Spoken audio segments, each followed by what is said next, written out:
There is a particular kind of loneliness that nobody warns you about. It doesn't come from being unloved. It doesn't come from being alone in a room. It comes from being in a room full of people and feeling, somewhere deep and wordless, that you are operating on a frequency no one else can quite hear.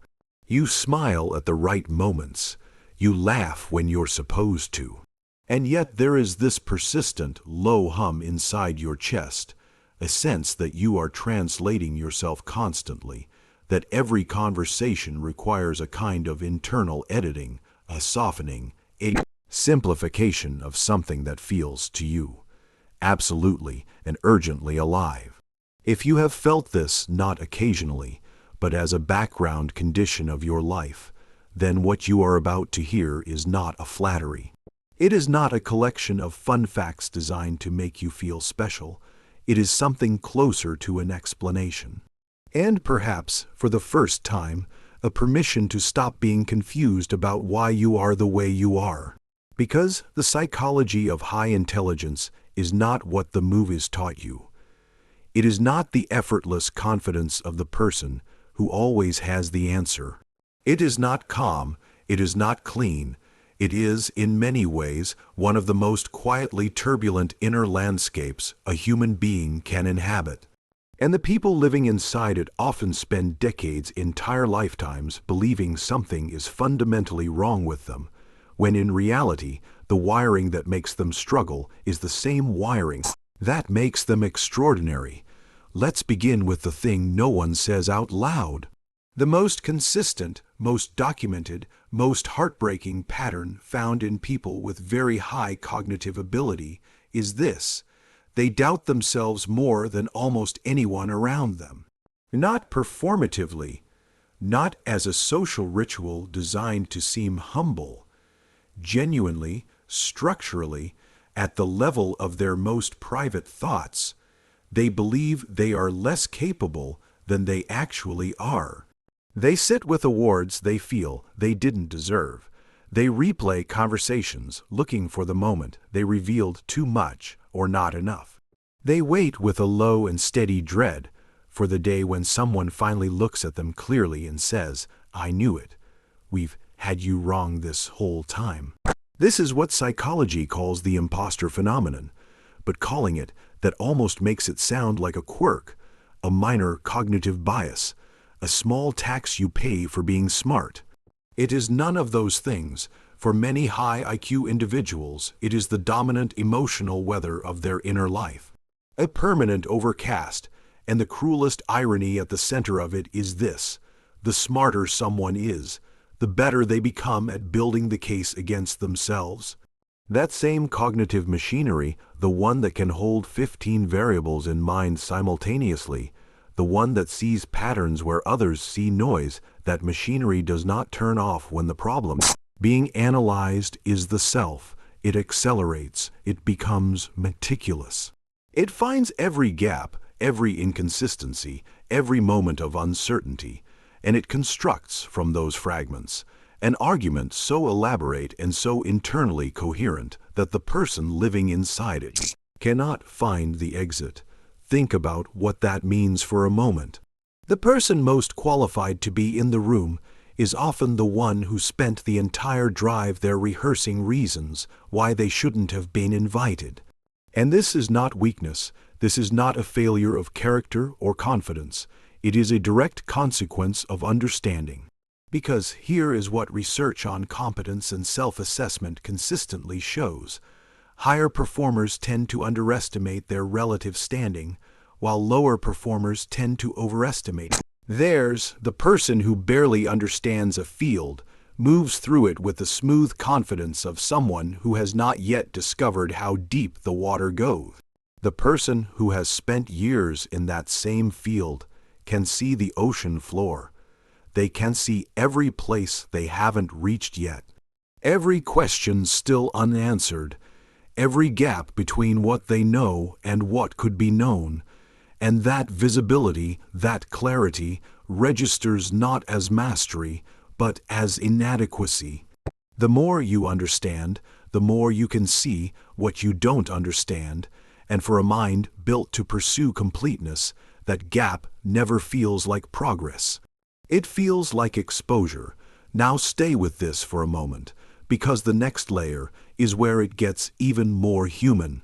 These same individuals, the ones quietly conducting an internal trial against their own competence, are often the ones staying awake until 3 in the morning.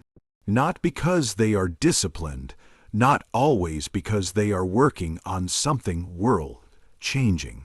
Sometimes they are simply awake in the way that a machine stays running after everyone else has gone home. The lights are still on, the engine is still turning, and there is nothing particularly productive happening, just the hum of a mind that does not know how to power down. Research by Kanazawa and Perina, published in Personality and Individual Differences, found something that should have received far more attention than it did. People with higher measured intelligence consistently went to bed later and woke up later than their lower IQ counterparts, and this remained true even after accounting for job schedules, social obligations, and lifestyle choices. This was not a preference they had developed. It appeared to be neurological. Wired in, the researchers offered an evolutionary explanation, and it is one worth sitting with. The capacity to override your natural circadian rhythm for abstract, self-chosen reasons, for reading, for thinking, for creating something that doesn't need to exist but that you feel compelled to make anyway, is a relatively recent development in human history. Our ancestors slept when it was dark because there was nothing else to do, and because the darkness was dangerous. The ability to stay awake by choice, in pursuit of something invisible and internal, required a kind of cognitive override that evolution has, apparently, distributed unevenly. And so what this produces in daily life is a person who is chronically, quietly exhausted. A person who moves through a world built for morning schedules and early meetings, while their nervous system insists, constitutionally, that the real day begins somewhere around midnight. They are not lazy. They are not undisciplined. They are running on hardware that was never quite compatible with the operating system everyone else is using. This exhaustion matters, because when you are tired, not occasionally tired, but structurally, chronically tired, everything else becomes harder. The self-doubt gets louder, the anxiety has more room to expand, the ordinary frictions of daily life begin to feel like personal failures. And the high IQ individual who can construct a detailed and convincing narrative about almost anything begins to construct one about themselves, that their exhaustion is evidence of weakness, that their struggle is proof of unworthiness, that the gap between how capable they should feel and how capable they actually feel in this moment is a verdict rather than a symptom. But here is where we need to go deeper, because the exhaustion and the self-doubt are not the whole story. They are the surface. Beneath them is something more fundamental, something that shapes the entire emotional life of a person with a very high IQ in ways that are rarely named and almost never validated. These minds are running simulations constantly, automatically, without being asked to. When you walk into a conversation, you are having it. When a high IQ individual walks into a conversation, they are having it and simultaneously running 3 parallel versions of how it might go wrong, modeling the emotional state of the other person. Based on micro-expressions and word choice, noticing the discrepancy between what is being said and what the body language is communicating, and filing all of this away in real time while also trying to remember to make appropriate eye contact and not speak too fast. Research by Penny and Batt confirmed what many high IQ individuals have suspected about themselves for years without having words for it. There is a genuine, documented link between high verbal intelligence and elevated anxiety and worry, and the hypothesis is almost unbearably logical once you hear it. The same cognitive capacity that makes someone analytically gifted, the ability to think forward, to model futures, to anticipate consequences, also makes them extraordinarily effective at imagining everything that could go wrong. The brain is, at its core, a threat detection machine. A more powerful brain does not necessarily mean a calmer one. It can mean a faster, more thorough, more creative threat detector. One that can generate catastrophic scenarios you hadn't even thought to be afraid of yet. At remarkable speed, in the middle of what should have been a quiet Tuesday afternoon. And this is where the metaphor of the overclocked engine becomes useful. Imagine a car engine that runs at twice the standard RPM. It gets places faster. It processes more. It generates more heat, more friction, more noise than the engines around it. And it requires more maintenance, more fuel, more careful management, not because it is broken, but because it is operating at a level of intensity that the standard system was not designed to sustain indefinitely. That is the nervous system of a person with a very high IQ, not broken, not defective. Overclocked? And nobody, not their parents, not their teachers, not the world that told them their intelligence was a pure and uncomplicated gift. Nobody gave them a manual for how to care for an engine like that, so they learned to manage it alone, in the quiet, at 3 a.m., talking sometimes to themselves.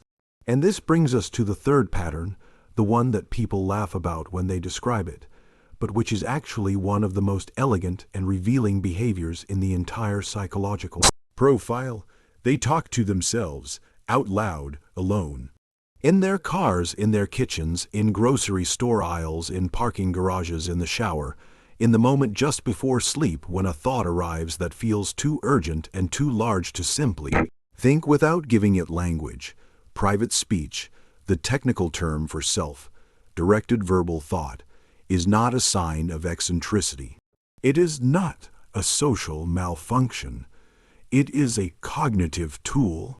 Research has established it as a legitimate mechanism for self-regulation, for executive function, for working through problems that are too complex to hold purely in internal abstraction. Saying something out loud genuinely changes how the brain processes it.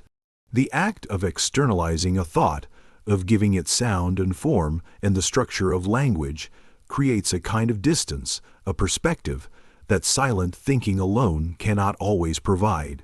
What this looks like in a high IQ individual is a person who uses language not primarily to communicate with others, but to think. Language is, for them, the medium in which thought becomes real. And when there is no one to talk to, or when the available listeners cannot quite follow the thread, the conversation continues anyway. Because the thinking requires it. Because something in the mind insists that this particular idea has not been fully understood yet, has not been turned over enough times, has not found its final shape. And so the words keep coming, filling the space, feeling their way towards something. The social consequence is occasionally mortifying. The intellectual necessity is absolute. But here is what I want you to hold as we move further into this. Every single one of these patterns, the doubt, the sleeplessness, the constant simulation of threat, the compulsive language, every one of them makes a kind of perfect sense when you understand what kind of mind produces them. They are not character flaws. They are not evidence that something went wrong. They are the predictable outputs of a cognitive system operating at a level of intensity and complexity that the surrounding world was not designed to accommodate. And yet most people who carry this profile have spent their lives being told, implicitly or explicitly, that they should be fine, that they have every advantage, that the intelligence which is supposed to be their greatest gift should, by now, have solved the problem of being themselves. It hasn't, it can't.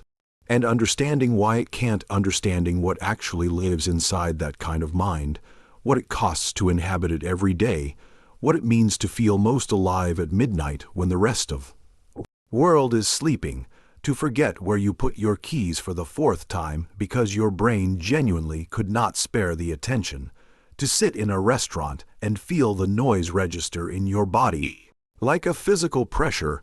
Understanding all of this is not an excuse. It is the beginning of the only real explanation you have ever been given. And there is more, because we haven't yet talked about what happens to the body when a mind like this is forced, day after day, to move through a world that processes information at half the speed.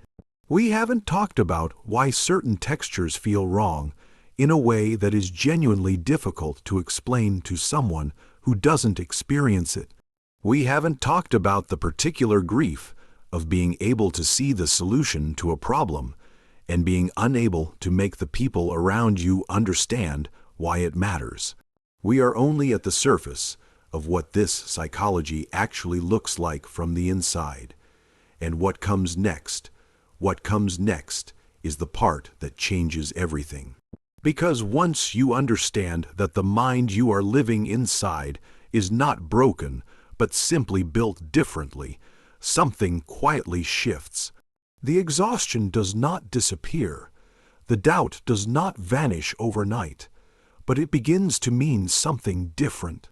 It begins to feel less like a verdict and more like a weather pattern, something you move through rather than something you are. Consider the forgetting, the keys, the names, the unanswered texts, the stove you cannot remember turning off. For years, this feels like proof of carelessness, but what is actually happening is prioritization happening below the level of conscious choice. A mind invested deeply in abstract, complex thinking allocates its attention the way a river allocates water toward the lowest ground, the most urgent channel. The mundane simply does not register as urgent enough to hold. This is not laziness.